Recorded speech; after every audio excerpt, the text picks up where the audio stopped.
Hi, my name is Leslie Cook. For the past several years, my work and passion has been for taking kids outside in order to play, explore, and learn in the natural world. Currently, I work in the Teacher Learning Center of Teton Science Schools in Jackson, Wyoming. Right now, I'm focusing in on a project to reconnect children to the nature of Wyoming.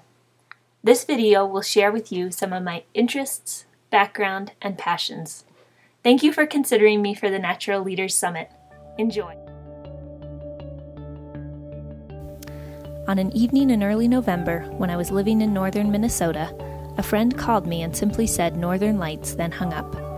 The two words sent me to my feet and outside. The glow of the aurora borealis filled the night with color. Before I knew it, I was sitting on my roof, soaking in the colors radiating between red, orange, and yellow in the southern sky. In the northeastern quadrant of the sky, yellows and greens moved up and down as side-by-side columns of light. As I watched the colors in the sky rise and fade, leap and bound, a lump rose in my throat and my eyes filled with tears. Now I knew what it meant. Fall on your knees and cry beautiful. My mentor Andrea had once described the red and orange leaves of a certain sugar bush in autumn as fall on your knees and cry beautiful. I was skeptical at first about the idea of a brilliance and beauty that could bring you to your knees crying, but my first time to see the Northern Lights had done just that. I knew I wanted to share this type of experience with others. In the summer of 2004, I co-led a 4-day rafting trip with 25 children and 6 adults down the Green River through Lador Canyon in Colorado and Utah.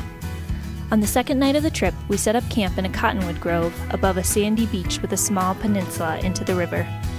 It was a hot evening and the children on the trip were playing in the sand and in the water. I noticed 7-year-old Claire, youngest on the trip, standing ankle-deep in a calm pool of water. Soon she had a group of other children, some much older than Claire, standing ankle-deep in the water with her. I got curious and came over to see what they were up to. Claire proudly told me that there were tiny minnows swimming around her feet, and she could feel them trying to bite her toes. The other kids chimed in and said, yeah, it felt really cool to feel the fish on their feet.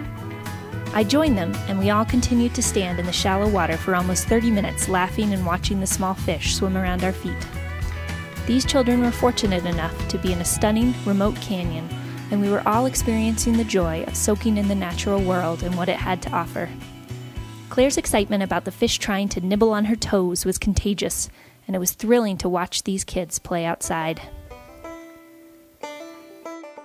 These two experiences of fall on your knees and cry beautiful and fish nibbling on our toes helped me to realize my passion for taking children outdoors. Juan, I heard you speak at Teton Science Schools last June about your life-changing experience coming to Wyoming and Teton Science Schools when you were 15. Your powerful, inspiring story embodied what I hope to do for children as an educator and mentor. Whether in the vast open spaces of Wyoming, in the north woods of northern Minnesota, in the canyons of southern Utah, or on the southern Appalachian Mountains, all children deserve to have powerful, memorable outdoor experiences in beautiful, safe, and clean natural environments. I've been fortunate to have had many of these experiences throughout my own life. I strive to provide similar, life-changing experiences for children by bringing them outdoors to play, explore, and learn.